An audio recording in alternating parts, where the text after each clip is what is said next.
میرے محترم دوستو، بزرگوں، عزیزو، اللہ رب العزت کی اطاعت کا حق مسلمان اس وقت تک ادا نہیں کر سکتا جب تک اللہ کی توحید کا حق ادا نہ کرے، اس لیے کہ ساری نیکیوں کا اطاعت کا مدار محض توحید پر ہے۔ اگر مسلمان وحدانیت کو بولنا چھوڑ دے گا تو اس کے دل میں شرک ایسے راستوں سے جگہ بنائے گا کہ اس کو اس کا احساس نہیں ہوگا کہ وہ شرک کے اندر مبتلا ہے، اور اپنے آپ کو مسلمان، موحد اور اپنے آپ کو اللہ کا فرما بردار کہتا ہے۔ ایسے راستے سے شرک داخل ہوگا کہ یہ اپنے آپ کو موحد سمجھتا ہوگا، اس کے افعال سے، اس کے اعمال سے، اس کی زبان کی کلمات سے، اس کی چال ڈھال سے، اس کی شادیوں سے، اس کی تجارتوں سے، اس کی زندگی کے ہر عمل سے نہیں لگے گا کہ یہ موحد ہے اور یہ ایک اللہ پر ایمان رکھنے والا ہے۔ اس لیے سب سے بنیادی جس بنیاد پر تمام عبادات، اخلاق اور معاشرے کی عمارتیں قائم رہنی ہیں، وہ بنیاد، سب سے بنیادی چیز وہ اللہ رب العزت کو ایسا ماننا ہے جیسا وہ اپنی ذات و صفات میں ہے۔ اللہ کو ایسا ماننا جیسا وہ اپنی ذات و صفات میں ہے۔ اگر اس کو ایسا ماننے میں بال برابر فرق آیا تو یاد رکھو کہ اس بال برابر اس کی توحید میں فرق کرنے کا اثر معاملات پر، اخلاق پر، معاشرے پر، زندگی کے ہر شعبے پر پڑے گا۔ اس لیے کہ توحید کا مطلب صرف اللہ کو تنہا ماننا نہیں ہے۔ توحید کا تقاضا صرف اللہ کو اکیلا جاننا نہیں ہے، بلکہ توحید کا تقاضا یہ ہے اور توحید کا مطلب اور معنی یہ ہے کہ تم اللہ رب العزت کو اس کی اطاعت میں اس طرح تنہا کرو جس طرح تم اس کو اس کی ذات کے اعتبار سے تنہا مانتے ہو۔ مسلمان کی عملی زندگی سے، مسلمان کی عملی زندگی سے اس کے اور اللہ کے غیر کے تعلق کا اندازہ ہوگا کہ اس کو کتنا تعلق اللہ سے ہے، کتنا تعلق اللہ کے غیر سے ہے۔ اس کا موازنہ، اس کا اندازہ مسلمان کی زندگی سے ہوگا کہ اس کو اللہ کی ذات عالی کے ساتھ کتنا تعلق ہے اور اس کے غیر سے کتنا تعلق ہے۔ اس لیے کہ اللہ کے تعلق کا اندازہ صرف توحید کے خیال سے نہیں ہوگا، بلکہ مسلمان کی اجتماعی، انفرادی، شخصی اور سماجی زندگی سے معلوم ہوگا کہ یہ اللہ کا بندہ ہے یا نہیں۔ اس کا بندہ بننا یہ اس کی بندگی سے ثابت ہوگا، اس لیے کہ ایمان اسے کہتے ہیں جس میں شرک کی آمیزش نہ ہو۔ یہ بات نہیں ہے کہ یہ 90% ایمان رکھتے ہیں، 10% آمیزش ہے۔ میں زیادہ کہہ گیا، بلکہ 99% ایمان ہے، 1% آمیزش ہے۔ نہیں، اللہ رب العزت نے امن اور ہدایت کا وعدہ ان سے کیا ہے جن کے ایمان میں شرک آمیزش نہ ہو۔ وہ شرک آمیزش کیا ہے؟ وہ یہ ہے کہ مسلمان ایمان رکھتا ہو اللہ کی ذات پر، یہ ایمان رکھتا ہو اللہ کی ذات پر،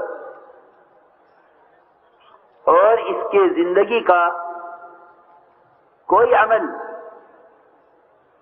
تجارت کی لائن سے، زراعت کی لائن سے، حکومت کی لائن سے، معاشرے کی لائن سے، عبادت کی لائن سے، کسی لائن کا اس کا کوئی عمل وہ اللہ کو نہ ماننے والوں کے عمل کے مشابہ ہو، اس کو ایمان نہیں کہا جا سکتا۔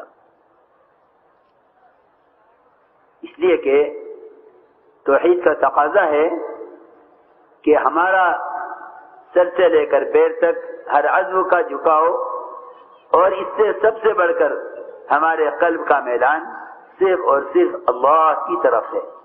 اللہ کی طرف ہونے کا مطلب یہ نہیں ہے کہ میں رخ بیت اللہ کی طرف کر کے نماز پڑھتا ہوں، بلکہ اللہ کی طرف ہونے کا مطلب یہ ہے کہ میری تمام ضروریات محمد صلی اللہ علیہ وسلم کے طریقے کے عین مطابق پوری ہوتی ہیں۔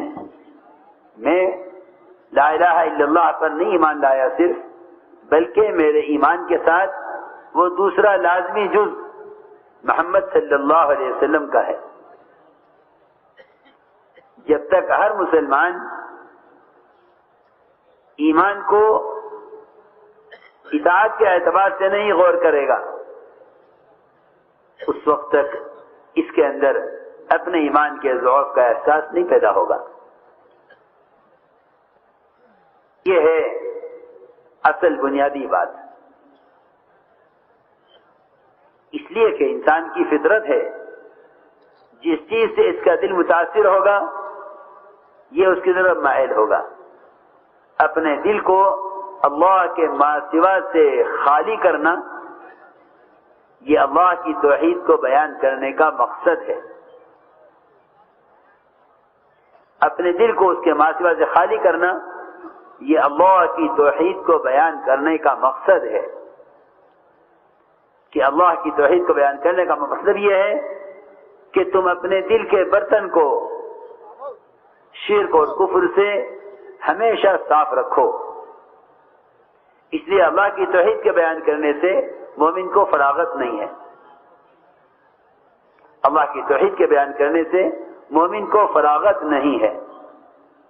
اس کا حکم ہے یا ایھا الناس وحدوا اللہ، اے لوگوں اللہ کی توحید کو بیان کیا کرو۔ اللہ کی توحید کو بیان کیا کرو، یہ اللہ کا ایسا امر ہے جس سے بندے کو فراغت نہیں ہے۔ علم سے، عبادت سے، ذکر و تلاوت سے فراغت ہو جائے گی، اس لیے کہ جتنے فرائض ہیں وہ اپنے اوقات کے ساتھ محدود ہیں۔ یہ فجر کا وقت ہے، یہ ظہر کا وقت ہے، یہ عصر کا وقت ہے، یہ عشاء کا وقت ہے، یہ مغرب کا وقت ہے، یہ فلاں عبادت کا وقت ہے، یہ تہجد کا وقت ہے، یا بابین کا وقت ہے۔ عبادات کے اوقات متعین ہیں اور علم اعمال کے لیے محدود ہے، لیکن اللہ رب العزت کی توحید کو بیان کرنے سے مومن کو فراغت نہیں ہے۔ علماء نے لکھا ہے کہ علم سے فراغت ہو جائے گی، کیونکہ علم عمل کے لیے مقصود ہے۔ اللہ کی توحید کو بیان کرنے سے مومن کو فراغت نہیں ہے، کیونکہ اللہ کی توحید کو بیان کرنا بذات خود مقصود ہے۔ یہ ہے انبیاء علیہ السلام کی بعثت کا اصل بنیادی مقصد۔ یہ انبیاء علیہ السلام کی بعثت کا اصل بنیادی مقصد ہے۔ میں سچی عرض کروں،